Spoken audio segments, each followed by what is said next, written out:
भगवान श्री कृष्ण गीता के 3 अध्याय श्लोक नंबर 19 में कहते हैं, तस्माद् सक्तः सततम कार्यम कर्म समाचर। भगवान श्री कृष्ण अर्जुन से कहते हैं कि तू अनासक्त होकर कर्तव्य कर्म का आचरण कर। भगवान शोकाकुल अर्जुन से कहते हैं कि तुम युद्ध से क्यों भागते हो। ये युद्ध तो तुम्हें करना ही पड़ेगा। युद्ध से भागने का कोई उपाय नहीं है, ना तो ये संभव है, ना कोई उपाय है। तुम्हें इसका सामना करना पड़ेगा। तो अपने कर्तव्य कर्म को करो, अनासक्त होकर करो। ये जो शब्द भगवान कहते हैं कि अनासक्त होकर करो, ये शब्द थोड़ा सा अलग है, क्योंकि हमने इस शब्द को कम सुना है। अनासक्त ऐसा शब्द जो ना ही आसक्त में आता है, न विरक्त में आता है। हमने 2 शब्द ज़्यादा सुने हैं, आसक्त और विरक्त। आसक्त यानी जब हम किसी चीज़ के प्रति आकर्षित हो जाते हैं, अट्रैक्ट हो जाते हैं, हमारी आसक्ति बनने लग जाती है। किसी चीज़ के प्रति पागलों की तरह भागना। कोई चीज़ हमें चाहिए, कोई लक्ष्य चाहिए, अब हम उसके लिए पागल हो जाते हैं, दिन रात लगा देते हैं, बस उस चीज़ की कामना करने लगते हैं। तो अट्रैक्शन होता है, आसक्ति हो जाती है। तो किसी चीज़ की तरफ चल पड़ना, अपनी पूरी एनर्जी को वहीं लगा देना, ये आसक्ति हो गई। विरक्ति इससे बिल्कुल अलग शब्द है, यानी जब हमें किसी चीज़ के प्रति घृणा होती है, नफरत होती है, हमें अच्छा नहीं लगता, कोई व्यक्ति हमें पसंद नहीं आता, जैसे वो दिखता है हमारा मन करता है यहाँ से उठ के ही चले जाओ। हम विरक्त हो जाते हैं, वहाँ से रिपेल्ड हो जाते हैं। तो विकर्षण आने लगता है, आकर्षण की जगह विकर्षण आने लगता है, अच्छा नहीं लगता। परंतु जो अनासक्त है, ये इन दोनों के पार है। अनासक्ति एक अलग ही आयाम है। तो अनासक्त जो होगा वो मिडिल पॉइंट पे होता है, यानी मध्य बिंदु पर। न उसे कोई चीज़ बहुत आकर्षित करती है, न ही किसी चीज़ के प्रति घृणा पैदा होती है, न ही किसी चीज़ के प्रति वो पागल हो जाता है, न ही पागल होकर वहाँ से भागने की कोशिश करता है। न मित्र की तरह न शत्रु की तरह समता में आ जाता है। तो किसी चीज़ के प्रति कोई एक रुख नहीं बनाया, कोई दृष्टि नहीं बनाई, सिर्फ एक विटनेस की तरह, एक साक्षी की तरह उसने व्यवहार करना शुरू कर दिया। तो ये अनासक्त जो है वो इस तरह से जीवन को जीना शुरू करता है जैसे कोई साक्षी होता है, विटनेस होता है। विरक्त जो है वो चीज़ आसान है, विरक्त हो जाना। किसी चीज़ के प्रति हमने कोई चीज़ छोड़ दी, हमें घृणा हो गई, हमें अच्छा नहीं लगा, हम वहाँ से उल्टे चल पड़े। तो जहाँ आकर्षण है वहाँ विकर्षण होगा, जहाँ आसक्ति है वहाँ विरक्ति होगी। जो चीज़ हमें पहले पसंद थी, जो मकान था, जो गाड़ी थी, जब वो हमें मिल जाती है, हम उसे भोग लेते हैं, उसका आनंद उठा लेते हैं, फिर थोड़ी देर के बाद ऊब मचने लगती है। जो व्यक्ति अच्छा लगता है, कुछ देर के बाद उससे बोरियत होने लगती है, यानी पहले आकर्षण था, अब विकर्षण होना शुरू हो गया, अब उससे दूरी बढ़ने लग गई। अब हमें जो मकान पहले अच्छा लगता था, कुछ सालों के बाद कोई एक नया आर्किटेक्चर अच्छा लगेगा, कोई और नया इंटीरियर पसंद आने लग जाएगा, कोई और मकान अच्छा लगने लगेगा। तो जहाँ आकर्षण है वहाँ विकर्षण होगा, आसक्ति के साथ विरक्ति जुड़ी हुई है। लेकिन जो अनासक्त भाव है वो बिल्कुल अलग है। भगवान बुद्ध ने इसको उपेक्षा कहा, यानी कि इनडिफरेंस, कि जब हमें कोई चीज़ ना बहुत अच्छी लगी, ना कोई चीज़ बहुत बुरी लगी। भगवान श्री कृष्ण इसको अनासक्त कहते हैं, यानी ना आसक्त है ना विरक्त है। महावीर ने इसको वीतराग कहा, यानी ना हम राग में है ना हम विराग में हैं। तो दोनों कर्म करते हैं, आसक्त भी कर्म करता है, विरक्त भी कर्म करता है।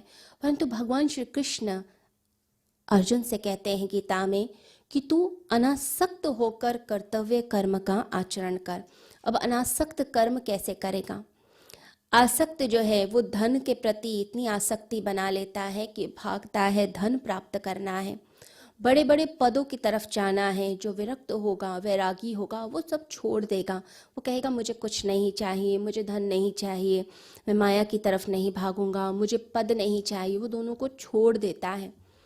परंतु अनासक्त तो अलग ही दिशा में चलता है। आसक्त सीधा खड़ा है तो विरक्त जो है वो शीर्षासन करने लगता है।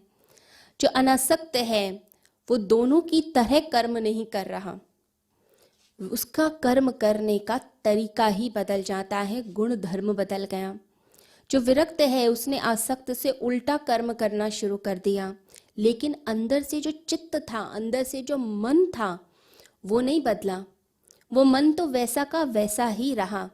परंतु जो व्यक्ति अनासक्ति की तरफ चलता है, अनासक्त कर्म करता है, वो अंदर से अपने मन को ही बदल देता है, अपने अंतःकरण को ही बदल देता है। एक व्यक्ति जो धन को देखकर लालच में पड़ रहा है, जो आसक्ति पाल रहा है, जैसे ही उसे धन का लालच दिखाएंगे वो कर्म करना शुरू कर देगा।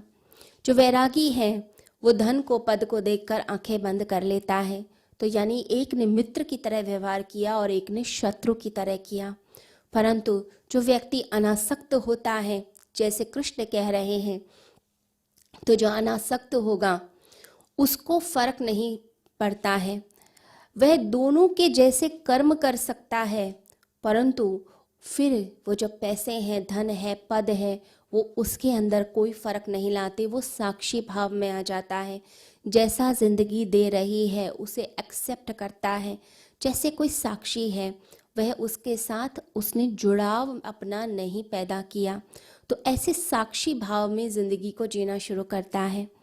भगवान बुद्ध के बारे में कहते हैं कि एक बार वह जंगल में साधना कर रहे थे। पूर्णिमा की रात्रि थी, चंद्रमा को देख रहे थे। कुछ युवक भागते हुए आए और उन्होंने कहा कि किसी स्त्री को आपने यहाँ से भागते देखा?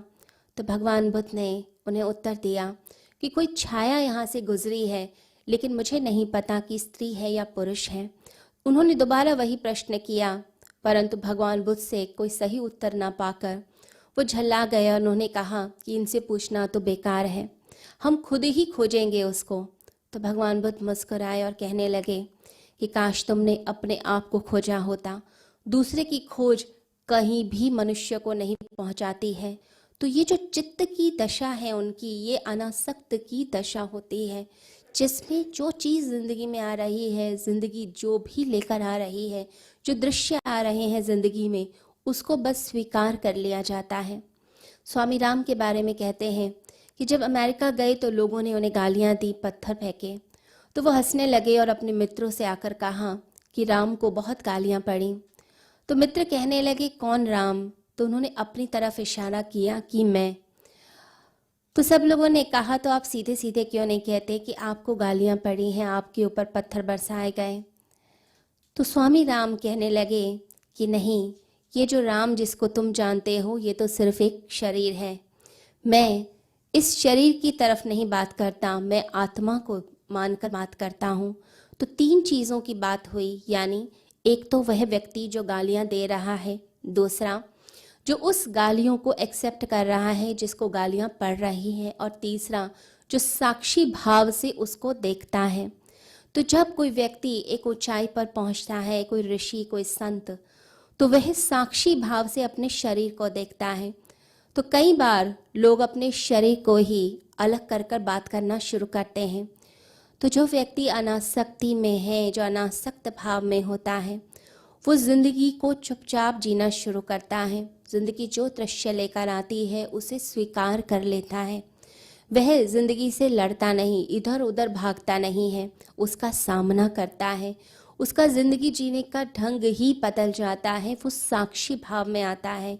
जैसे राजा जनक का जीवन, उनके जीवन का जो सूत्र था वो भी अनासक्ति का ही सूत्र था। हम दो चीज़ों के बारे में जानते हैं, मैं और वह, यानी मैं खुद और दूसरी चीज़ जो मुझे आकर्षित करती है, परंतु जो थर्ड फोर्स है हम उसके बारे में नहीं जानते हैं। जो व्यक्ति अनासक्ति में सिद्ध हो गया, प्रतिष्ठित हो गया, वो उस थर्ड फोर्स को जानने लग जाता है। आसक्त कहता है कि मैं हूँ और वह, यानी कि जो चीज़ मुझे आकर्षित करती है। विरक्त कहता है मैं हूँ और वह यानी कि जो चीज़ मुझे दूर करती है, मेरे अंदर घृणा पैदा करती है। परंतु जो अनासक्त होता है उसके लिए 3 चीज़ें हो जाती हैं। एक तो वह यानी मैं, जो दूसरी चीज़ के प्रति आकर्षित हो रहा है वह यानी कि जो उसको खींच रहा है, और तीसरी चीज़ मैं निज आत्मा। तो आत्मा को देखकर फिर वह बात करता है। भगवान कहते हैं कि तुम्हें इसी में प्रतिष्ठित होना है, इसी में तुम्हारा मंगल भी है और लोक मंगल भी है। जो व्यक्ति आसक्त होकर कर्म करता है वो कभी दूसरे का भला नहीं कर पाएगा, क्योंकि उसकी ज़िंदगी में कभी आनंद आता नहीं, ना आसक्त की ज़िंदगी में ना विरक्त की ज़िंदगी में। परंतु जो अनासक्त होता है उसकी ज़िंदगी में आनंद आता है।